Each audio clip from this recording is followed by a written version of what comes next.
Welcome to the Starlight Pet Talk podcast, where we'll talk about and explore ways to help pet parents and future pet parents learn everything they need to know to have a happy and healthy relationship with their pet. So sit up and stay for Starlight Pet Talk, rescue, adoption, and pet parenting done right.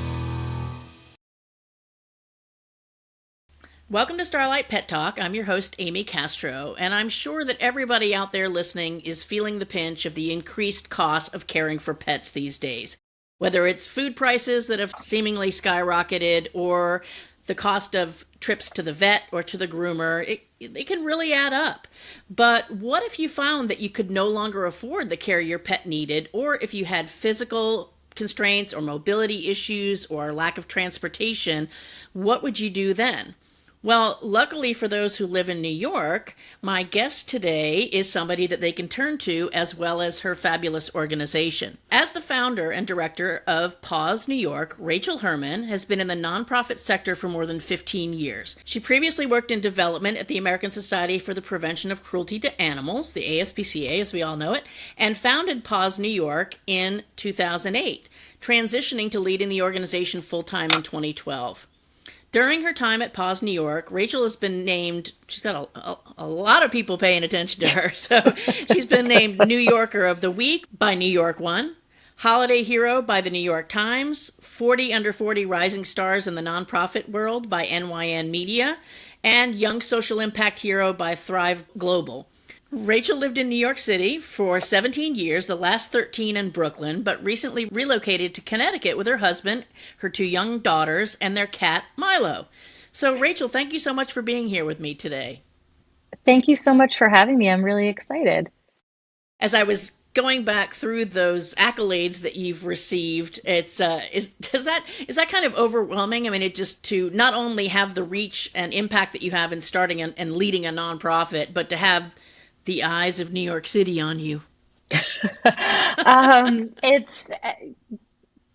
a little funny. I'm a relatively modest person, I think, so I'm generally kind of uncomfortable. But, at the end of the day, I may sort of receive some public recognition, but the people on the ground doing the work are the ones who really deserve the recognition, like our program team on the ground, our volunteers. I mean, we have thousands of volunteers. They're all doing this, and it's thanks to them that the organization is able to even receive the recognition that we do receive, because that's how people learn about what we're doing. So obviously really honored when the organization does receive any kind of recognition, and sort of feel like, it's just my job to advocate for the work we're doing and help even more people learn about what we're doing in New York City. Yeah, I feel like we do that on a much smaller scale here with the rescue, but yeah, you do tend to get the focus on you, but it takes an army. I hate to even say a village. It takes an army, because you got to really be working it on a daily basis. Yeah. So you were obviously very active in the ASPCA. What made you decide to start Paws New York? So I was in grad school at NYU, actually, before I started working at the ASPCA. Okay.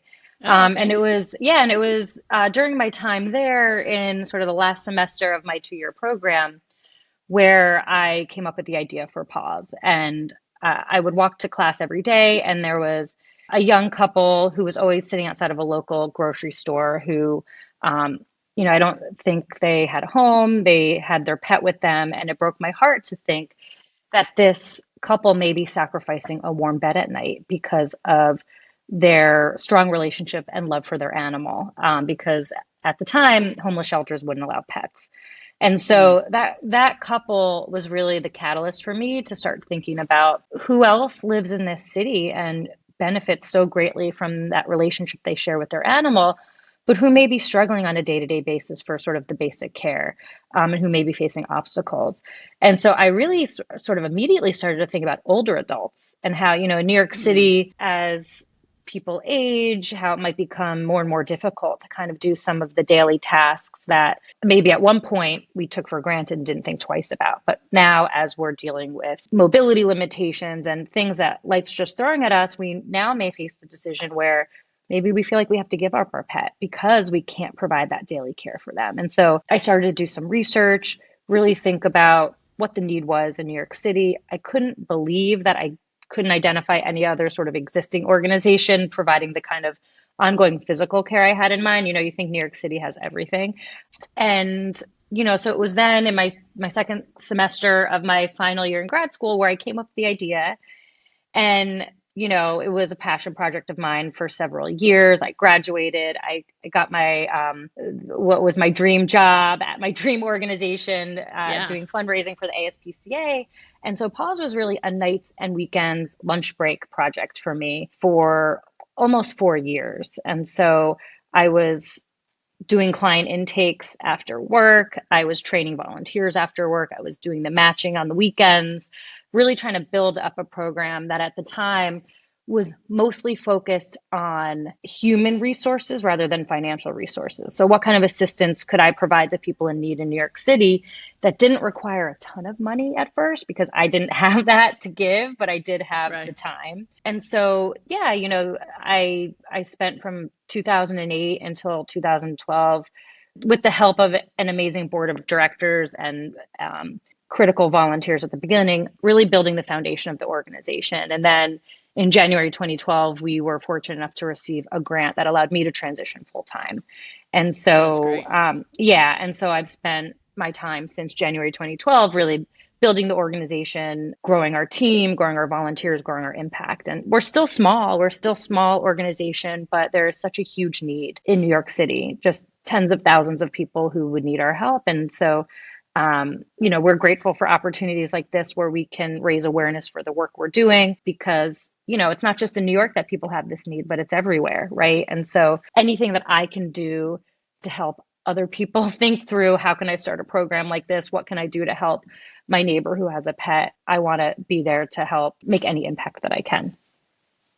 Yeah, and that's great. And I know that when we were first talking, we were talking about the fact that you're in New York, I'm here outside of Houston. How can we make those connections? But Houston faces many of those same issues that you've brought up. Obviously, homelessness is a big issue in the city of Houston, and I mean I don't think a day goes by if you travel the Houston freeways, especially that you will see.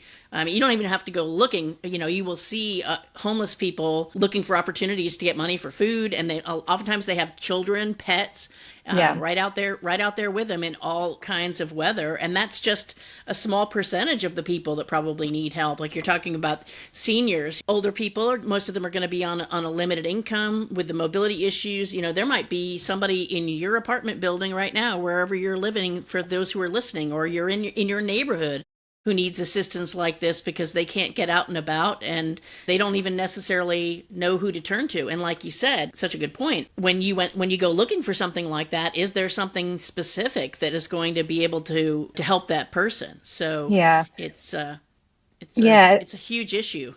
It is. And, for us, everything we do is done with, like, we believe pets are family, essentially, right? And that families with pets should not be forced to separate because of the physical and financial obstacles that you're facing. And so, here at Paws New York, our focus is on people who are facing both physical and financial obstacles. So all of our clients fall below a certain income level. They don't have the financial means to hire somebody to come in and help them with their daily pet care. And they're also facing a physical obstacle, whether it's limited mobility due to advancing age, whether they're, living with an illness or disability of some kind, but they need help. And that help is going to enable them to keep their pet for as long as possible. And that's better for everybody involved. That's better for the person, that's better for the pet. And we're also keeping pets out of the shelter system. So making space for other animals who really need that space to find their forever homes. And so when we talk to our clients, like many of them will talk about their pets as if they're family, as if they're their, in many cases, their sole source of companionship. You think about Mm-hmm. it, and when someone's coming to us, it's because they don't have a network of support who can help them with their animals. And so these are people who don't have family and friends nearby who can really jump in and help them. And so that's what we're trying to do through a really extensive and committed network of volunteers who, in many ways, become like family to the people that they're helping. And it's really beautiful to see these incredible relationships that develop between the humans here, the clients and the volunteers, and then also with the pets as well. So we love hearing stories and seeing the relationships that develop, sort of like having like a surrogate family member that you're bringing in by becoming a part of our organization. Yeah, and it sounds like there's kind of a longer term commitment to the services that you're providing with people to allow people to form those relationships. Yeah. So what exactly are your volunteers and what is your organization doing for your clients? Can you give us an idea of the types of services that you provide? Yes, absolutely. We have several programs.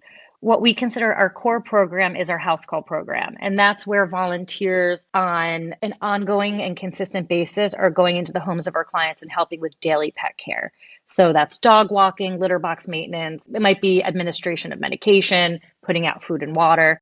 Our most typical assignment is a dog walking assignment. Dogs need to be walked multiple times a day and they need a schedule. Whereas for cat care, if it's say litter box maintenance, it doesn't always have to be the exact same time every single day. There's a little bit more flexibility there. And so we do ask volunteers when they're making a commitment, it has to be a recurring shift at the same day and time every week. So for example, Mondays at 6 p.m., they're matched with a particular client. And every Monday at 6 p.m., they visit that client and they walk their dog, right? And so it's very important for volunteers to understand that while we know things happen and occasionally you might have to miss a shift, that's okay. We all have our own lives, that we also can't have a revolving door of volunteers coming in and out of our clients' homes. Consistency is very important.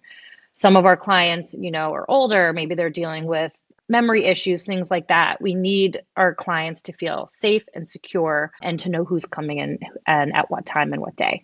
So through our house call program, when we meet with a client, we determine what does the ideal schedule look like. So in a given week, maybe it's 14 visits, it's a morning shift and it's an evening shift. We will do everything we can to match them with. Sometimes it's 14 different volunteers, other times it's fewer, with some volunteers doing multiple shifts, at a minimum of volunteers doing one shift a week. So we will build up their schedule as best as we can. Some neighborhoods and some pets end up having more volunteers interested in them, just again, because of maybe the convenience of the location, that it's central. Yeah.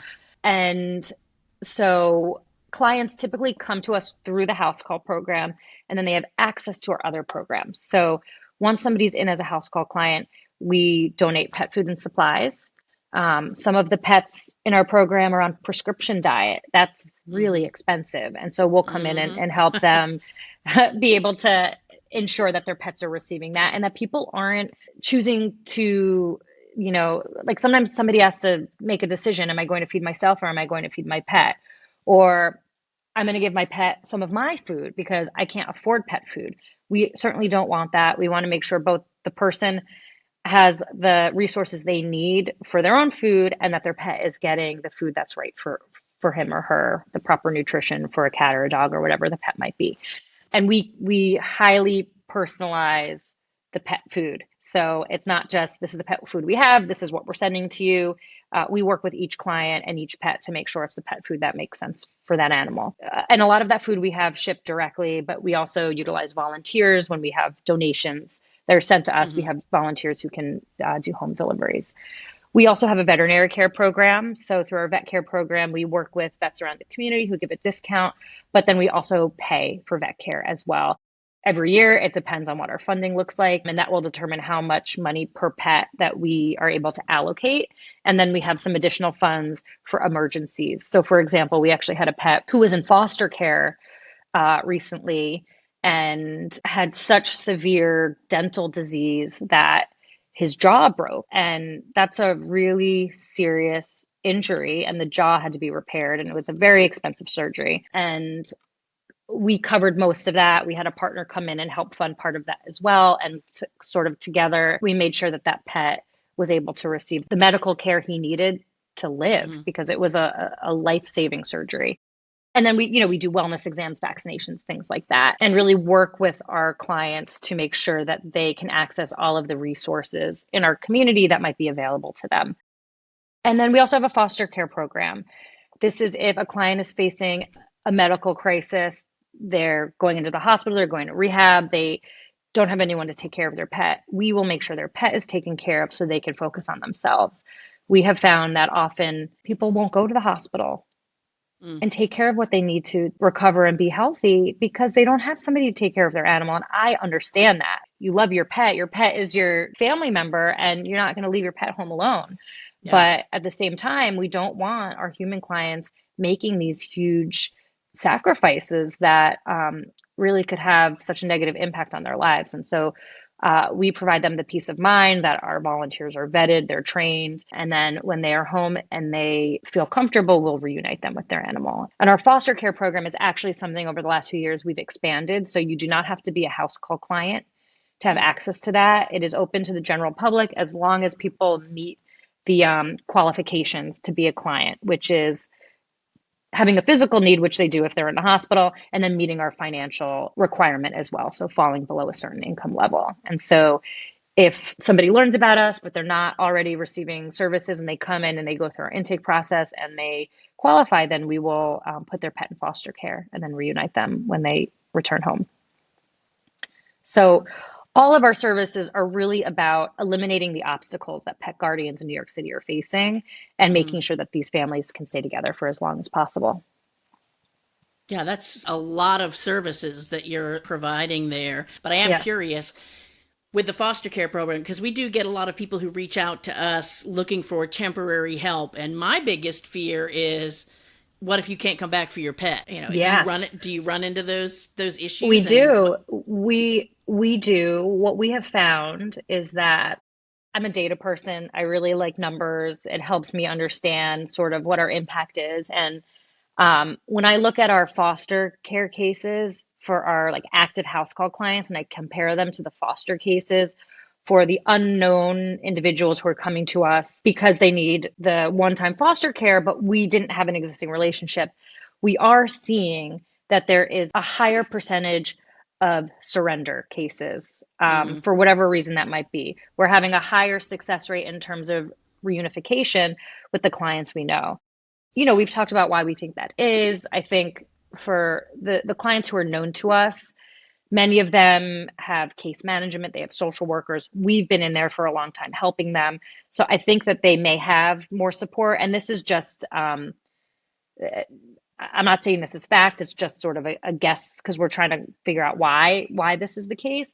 Whereas yeah, maybe somebody who's coming to us who has the medical need that's a one time, perhaps they have less support because they didn't know about us prior. Who knows what their situation is, but we have noticed that, and not all the cases can lead to a reunion. That's the reality. right. That's our goal, of course, is to keep these families together, but the reality is that doesn't always happen. And when that's the case for us, we are taking responsibility over rehoming that pet. And so that is always a conversation we have with any client is, what plans have you made? In many cases, they don't have plans because if they Hmm. did, most likely they wouldn't need us for the short-term foster, right? Because Right. the person who would take their pet for the long term would be able to step in. Every once in a while, there is a family member, a distant family member or neighbor who says they'll take the pet in. For most of our cases, we're looking for a new home. Our volunteers, in some cases, will adopt them. The foster who is fostering them sometimes adopts them, but they become attached. And then Hmm. they decided, okay, like this pet has already been a part of my family for, say, 2 months, and I'd like to make that permanent. In other cases, we have to rely on our network to spread the word, to find the right home. And one thing that's very important to us is not just placing an animal into any home, but placing the animal into the right home and the best home we can find. So we'll often have like multiple adopters, and it's not just, okay, you came to us first, but we really think about the needs of the pet and what the home that would be best for them. Like a lot of these Hmm. animals have never lived with other animals. They've never lived with children. Many of them have separation anxiety, which is another thing, right? If their guardian was homebound, which many of our clients are, they're not used to being home alone. And that's actually something we do too, is we'll hire trainers and behaviors to kind of come in and help with the areas that we can help with. But yeah, I mean, it's an unfortunate reality that some of these pets do have to be rehomed. And we've been very lucky in having great success in finding homes, but it is a lot of work. It's a lot of time that our team has to And now you've be become a rescue. advertising it. Exactly, right? So Yeah. there's no other choice, or else, we wouldn't be able to provide the foster care. So Yeah, and it's the yeah, balancing. When you were starting to talk about statistics, I thought, it's like sometimes you have to look at the odds, or what is the track record of that. yeah, And as you were talking, I was just kind of like summarizing some things in my head. A lot of times, from a rescue perspective, we get calls for help from people probably very, very similar to your clients with very similar issues looking to surrender their pet. And we help where we can to keep pets in homes. We've done medical care, things like that. But what you're talking about is a whole another level of service. And I'm wondering, have you ever faced any critics, naysayers? Because I see this a lot, especially on social media, when you put out a plea for help for somebody and they're like, well, if they can't afford to take care of their pet, they shouldn't have one. There probably are people out there that would say, hey, if somebody can't feed their pet, they can't afford vet care, they can't take it out and take care of its basic needs, maybe it's best for them not to have a pet, because hmm not everybody can get a service like this. What are your yeah. what are your thoughts on that? I'm sure you have. Yeah, I will say that fortunately, I don't believe that we receive a lot of comments like that. I think Good. part of it is that, yeah, we do share individual stories, but at the same time, the emails and the posts that we're sending out every day are not always, this is a client and this is their story. We're really focused on kind of like what the big picture is, right? The fact that we're Mhm. keeping families together. Obviously, any pet that we can keep at home with somebody who actually loves them is a win, right? Yeah. Because what is the alternative? Relinquishing that animal to a local shelter, if they even have the space for your animal, and then what? Also, then you're taking up the space of another animal. So, you pointed out when you're sort of asking the question, right? What we're doing is very comprehensive. And in my opinion, and this is how we've sort of operated from the very beginning, we are all about quality over quantity. Yes, I Hmm. want to help everyone who needs help, but at the end of the day, the metric that matters to us as an organization is how many families are we keeping together? How many pets can stay at home and aren't being relinquished? So, you can match one volunteer with one person who needs dog walking, but if they need dog walking help every single day and all we're giving them is one shift, is that really making a difference for them? Right. Is it nice? Yes. Is it helpful? Yes. But is it making the difference that that person needs? Hmm. And I would say it's not, right? And so for us, we never want to take on a house call client if we don't feel like we can give them enough help. And If they, sometimes yeah. somebody comes in and they'll start with a little bit less and we'll work our way up, and we're very open. We maybe will say, you live in a neighborhood where we've been struggling to find volunteers. So you need to understand that from the beginning. But our Hmm. goal is to fill your schedule as quickly as possible. And so again, like we're just very focused on comprehensive, ongoing support. Most of our clients, and I understand that this is maybe different than how some other organizations operate, and it's just a different philosophy. But for most of our clients, we're coming in and we're helping them either until the client passes away or the pet passes away. Hmm. It's often not a short term thing. In some amazing cases, maybe a client comes to us and they're sick and they're, an example, maybe they're going through chemo and they need help while they're going through treatment. And they get better and they don't need our help. That would be an amazing result of our Yeah. services. That's unfortunately just not how it usually works. Most of our clients are older adults. In many cases, their mobility is not going to improve. So they do need our help for the long term. And so when we bring somebody on, we're doing it knowing that we could be helping them for years. I mean, we have a client that's been with us since almost the beginning. We've been helping her for more than 10 years with her dog. Her Oh, dog was a wow. puppy and now is a senior dog, right? And so it's a big commitment, and any kind of growth we have as an organization, we are only comfortable doing if we're doing it in a way that is not taking services away from existing clients. It's Right. only expansion. It's quality of care, not quantity for us. Right. Which in some cases, if you look at we could help so many more people and just do it because we could say, oh, we helped X people, but Hmm. what kind of help are we really giving them? We want it to be enough help that keeps their pet with them, because that's why we're here. Right. Well, yeah, and I think long term, just in life in general, right? Quantity is always going to be trumped by Hmm. quality. We struggle with that in rescue. It's like theoretically, could I bring in more animals? But there's downside to doing that, especially if Yeah. you have limited resources to spread. Is it better to provide much better care for this animal or very very basic care for Right. multiple animals? It's Hmm. definitely a juggling act. So you mentioned the client that started off with the puppy and now the dog is a senior. Are there any other stories or maybe some more details on that story where you say to yourself, this is the this is the reason we exist, this story, this client, Yeah. this situation, obviously not naming any names, Yeah. of course. Yeah. Yeah. I mean, I have several that stick with me. I'll tell you at least one.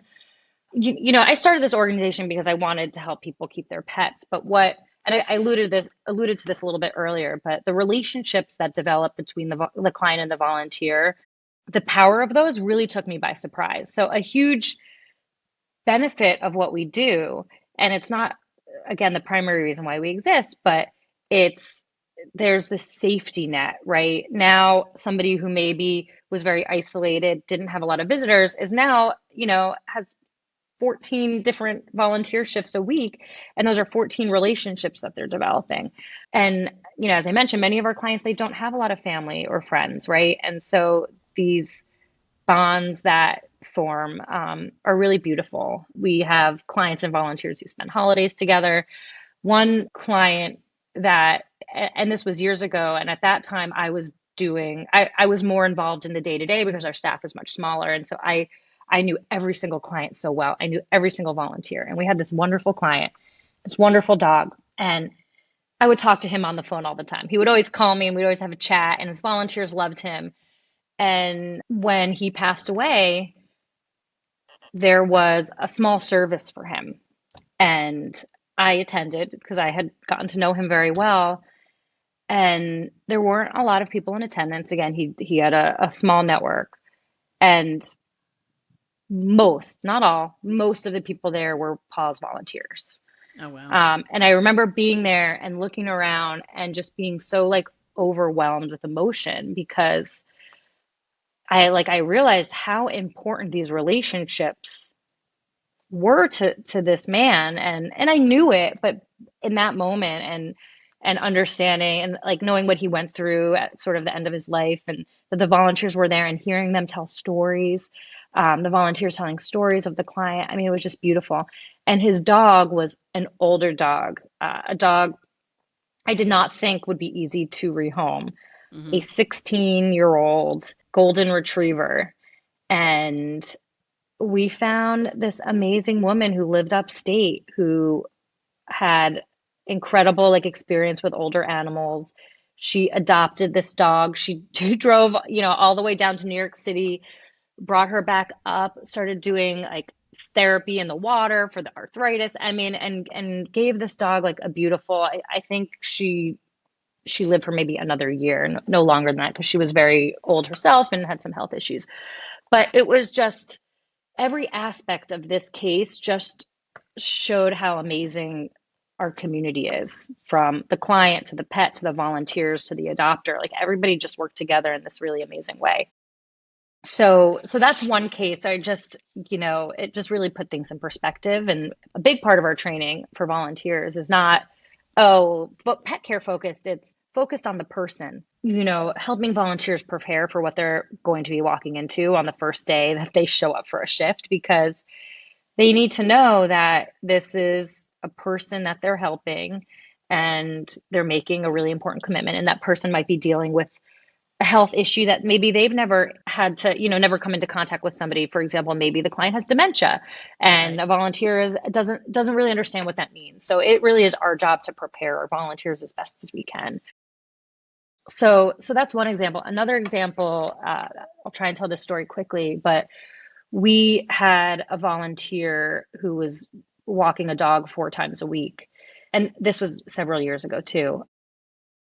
And the volunteer showed up one day and the client didn't answer the door, which he found strange because they'd been there this day earlier. And The client knew he was coming. And, long story short, the volunteer was able to find the super who let him into the building. And the client apparently had suffered a stroke. And so they had to call 911. And the prognosis did not look good. And then a couple days later, I'm sitting at my desk and my phone rings and it's the client from his hospital bed calling me. And I couldn't believe it because I honestly, I didn't think he had survived. And so that was the case where it really hit me that, wow, like our volunteers have a lot of responsibility. Yeah. That volunteer could have just walked away that day. And so, we can't predict every situation that's going to happen. Something like that is not a typical situation, but we have to use common sense. If we're feeling a little uncomfortable, like communication is so important. We tell volunteers if there's anything that is concerning them for any reason to please communicate it to us, and we'll figure out, what the right next steps are. And so we just have like the most incredible volunteers, and they are the reason that we can do this work. That's amazing. Yeah. It's a whole nother thing beyond, what we think about in volunteering and rescue, where it's, the whole animal care side of things, because the people side's more difficult. There's a lot to it that like you said brings on a whole nother level of commitment. So speaking about commitment, I happen to be born and raised in New York, and so I've got a lot of my people who are still back there, friends, family, and just other listeners. So if somebody is in the New York area, and what are some ways that they can get involved? Yeah, so there are a few different ways to get involved. I mean, first, visiting our website. Our website is pawsny.org, and there's a lot of great information on there. We do 2 volunteer orientation sessions every month. They're virtual, so you don't have to come to our office in Manhattan. You could do it from the comfort of your home, from a phone or a computer. Information on those sessions can be found on the volunteer page of our website. So for anybody who has, a free 30 to 60 minute window once a week in their schedule, I encourage you to check that out. We also have one-off opportunities for volunteering, like a vet transport. I talked about foster care. So there are other ways to get involved if that weekly commitment is just a little too difficult for your schedule. So volunteering, following us on social media. We are a small organization, but we're doing a lot, and there's a lot more we would like to do. And a really great way to help us do that work is to help us raise awareness. So that's following us on Instagram, on Facebook, and our handle is @Paws NY. So that's a great way to stay up to date on what we're doing, learning about some of the clients, just generally making sure that you know what's going on. We share information about events. And then finally, making a donation for people who want to support what we're doing. As I said, there's a lot more we want to do. We provide a lot of services and they cost money. So any level of support obviously is greatly appreciated. And we have a donate button on our website. So that's sort of the easiest way to do that. But really just telling people about us. The awareness piece is so critical. If people don't know about us, they can't make a donation, they can't volunteer, they can't refer their neighbor for services, right? So that's kind of key to everything that we do. Yeah. And that's definitely, for the rest of us who are not in the New York area, we can definitely help with that awareness, because you never know who's on your page, who might live nearby or might have the funds to be able to donate and want to get involved in that way. So it's that whole awareness thing. I know we push that all the time. It's like, you don't even have to give $5 on $5 Friday. Share this post and maybe one of your friends has $5 to spare, kind of thing. Just, the sharing is huge. And I don't think people realize how that little click of a button can make such a huge difference. Yeah, it really, really can. Even the other day when we were speaking, I know one of the big words that I wrote down, and I don't know if you said it, if I said it, if somebody else said it, or if it just came into my head, was this concept of community. We can sometimes lose that when we live in big cities like New York and Houston. I think that COVID definitely impacted many people's, not only your physical abilities to create community, but I think it's kind of changed us and made us a little bit more isolated and self-focused than maybe we need to be. And I think even if a community didn't have an organization like Paws New York, do you have thoughts or advice as to what we can do to just be better when it comes to folks in need? Yeah, I mean, absolutely. I lived in New York City for 17 years, and I will admit, I was somebody who, I'm on the subway and I'm just, staring down at my phone, commuting home. But I think for me and for our organization, right, we're here because we want to keep families together, and part of our vision statement is sort of the idea that we want to live in a community where we take care of each other. Our end goal is not to exist. If we could put ourselves out of business because there were enough kind neighbors to take care of their own neighbors, like our services wouldn't be needed. And so it's really easy to kind of get stuck in our own world, in our own bubble, especially when we're sort of walking outside and we're close to our apartments.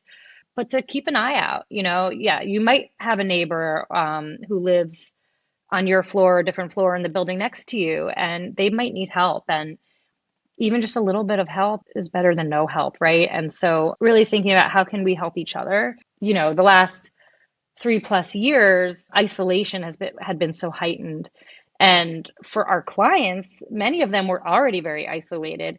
But what I think has changed is that for those who weren't isolated before the pandemic, maybe they understand just how negative an impact isolation can really have on somebody's life. And so to really think about that and think about what can all of us do to make a difference in our community and to the people around us. Not everybody has a support system of family and friends who are able to help them out. And so what's I don't know another word, it's not interesting, but unfortunately, some of the need our clients face is hidden because many of our clients are homebound, right? And if somebody's homebound, then you don't see them, you don't see the need. Yeah. But if you live in a building, you might know that there's somebody who's in there, right? Knocking on their door, slipping a note under their door, asking if they need something, checking in on them during a heat wave, going beyond the services we provide, right? But let's just take care of each other as best we can. Can't all do everything for everybody, but it could be that neighbor as much as we can. Exactly. I mean, it could be that neighbor that you see, we're in more of I'm more in a suburban rural area, but it's like, if you normally saw that neighbor out in the yard or walking their dog in the morning on your way to work, and now suddenly you haven't seen him for a while, like you said, knock on the door. Do you guys work with, and this again may or may not include, but do you work with other social services organizations, or are there, because one of the things that I was thinking is, if I was interested in doing that and there is no Paws Houston kind of organization that's doing what you're doing, if I reached out to Meals on Wheels, or if I reached out to the city social services or a senior center, I wonder if I could make those same kinds of connections and say, hey, do you know somebody that lives near me that might need some assistance with their pet? I don't know.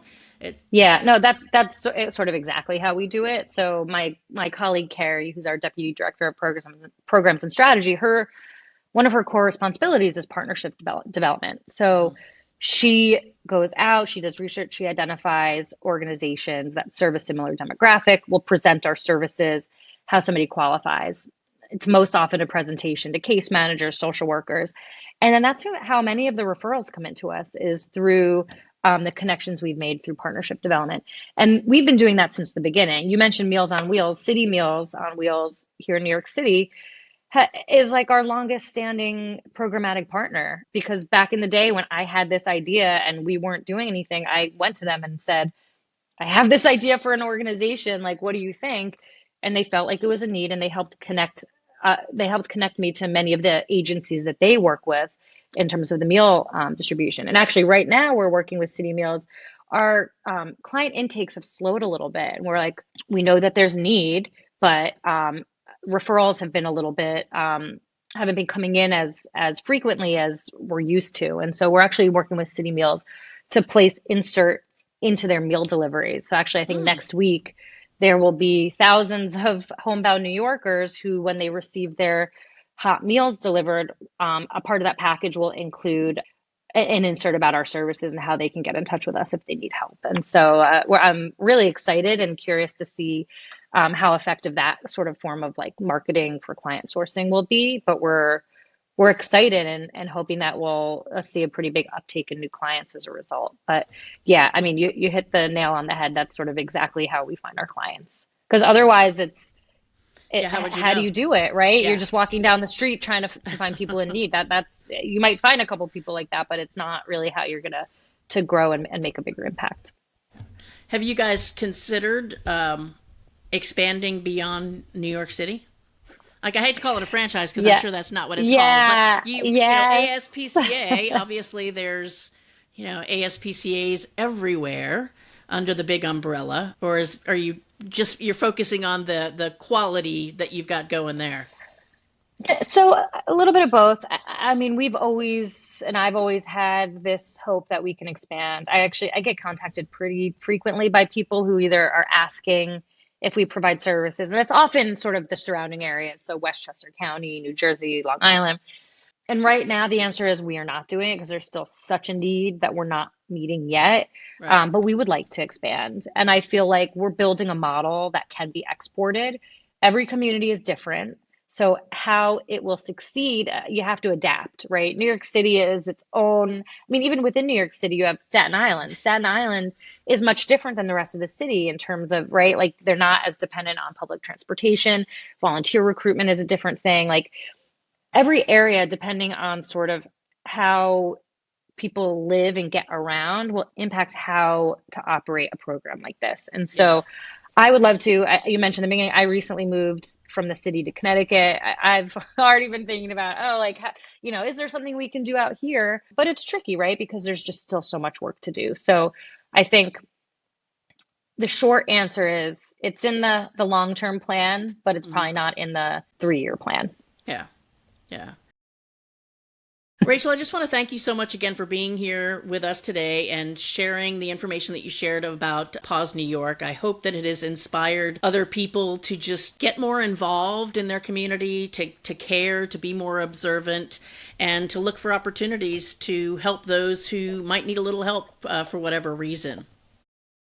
Thank you so much, Amy. This has honestly been such a pleasure and we appreciate, having the opportunity to speak on a platform like this and share our work. And, as we talked about, our goal is to just help as many people and pets stay together as possible. And so if we can, help inspire other people to create programs in their own communities or get involved with us, that would be wonderful. And we just appreciate the opportunity to spread the word.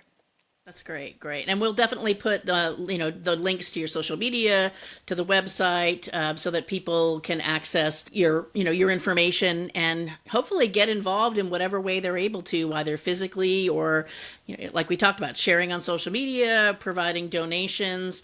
All of that helps, and all of that makes it possible. So for all of you who are listening, especially if you are in the New York area, make sure to share this episode of Starlight Pet Talk with your friends and family, because this is just an amazing organization that I think deserves all of our attention and support. So thank you all for listening today. And like we say every week, if you don't do anything else this week, make sure you give your pets a hug from us.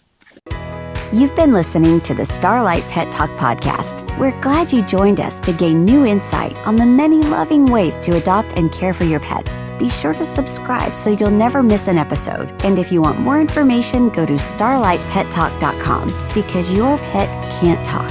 Be sure to join us next time for Starlight Pet Talk.